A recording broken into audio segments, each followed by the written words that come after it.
Maskiner hoppede over kilderne ved Sønderby. Som paukeslag på BBC, som trækfugler, der jord forbi. Lav det ind over Jylland med kursen sønden om Hobro. Og snart stod faldskærme som hvide blomster mod den natblå bro. I køkkenet på krogen gik alle sin vante gang. Gudrun bagte æggekage, mens hun stod og sang. Og fra den 12. marts i 43 var der ikke mere ro på Vestbro. For der kom Dr. Torbjørn fremmede i kronskænkestuen og sagde: Marius Fil, hvis du vil, at du har vi skal bo. Der er containere med våben på markerne ved Alstrup gård. Og de skal bringes ind til Randers, for tyskerne fornemmer, hvad der foregår. Jeg skal lige spørge Gudrun, hvad Marius fik sagt. Så var mindst en gruppe natten, og London fik kontakt. Og det gik godt et år, men så tog sorgen var et på Vestbro. Snart så var de 14, og i familien Fil tog alle fat. Og var der hilsen til Elias over BBC, så var der billig nat. I 1943 var danskerne begyndt at vågne op. Sabotører skulle bevæbnes, og det var vist en Broens job. De lyste op mod himlen, 3 hvide og en rød. Men enkelt uopmærksomhed kunne være den visse død. Og efter nattens arbejde var der en melvad eller 2 på Vestbro. Store sorte fugle trækker sønnen om Hobro. En hvide blomster mod den natblå bro. Der er du tyskere i Randers, der er du tyskere ved Mariafjord. De vidste, der var noget galt, men tør begrave slet og alle spor. De nåede ud til broen, og flyene var væk. På loftet lå en faldskærmsmand og rystede af skræk. Han knudede sin giftampul og klykkede sig til en spinkeltro på Vestbro.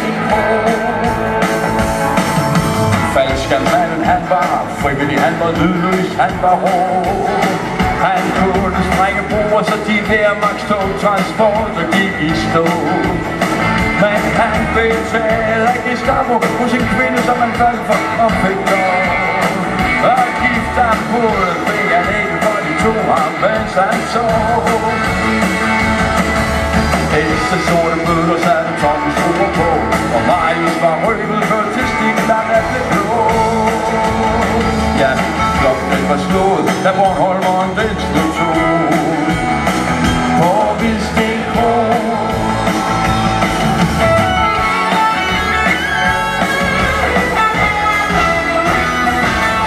En morgen midt i marts ved krogen forvandlet til et håb. Der var støvlet tom i gården, motorstøj og tysk kommando. Gudrun stod i køkkenet, det hamrede på den lave dør.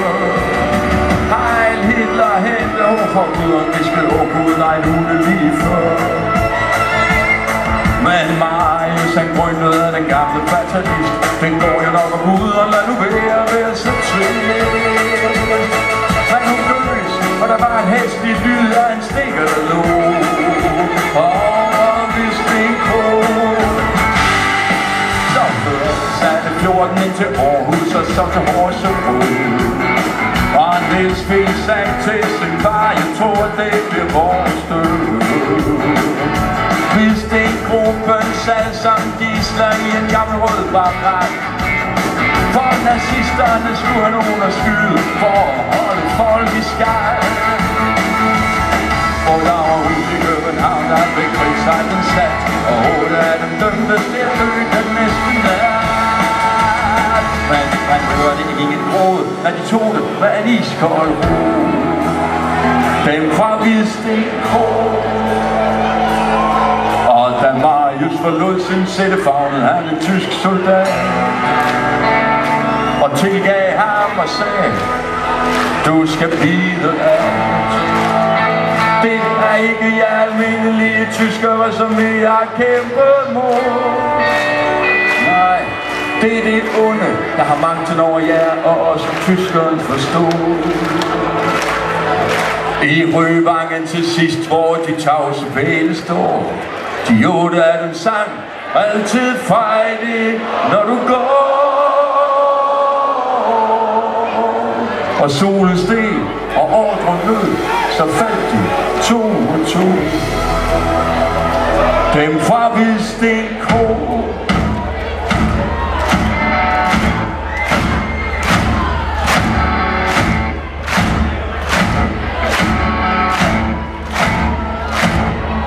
I sommeren 45 kom de andre hjem, de fik den sidste ro.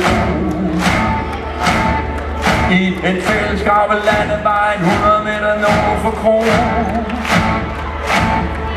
Og kører I forbi en dag, så tøvnkældet før I videre tager. For det er ikke længe siden, når de gale dyre varsler vi har. Dengang jeg var lille, var jeg der med min far. Og der stod hun stadigvæk og gjorde ikke hagen klar. Så den mindste aften i den dybe stille og nat på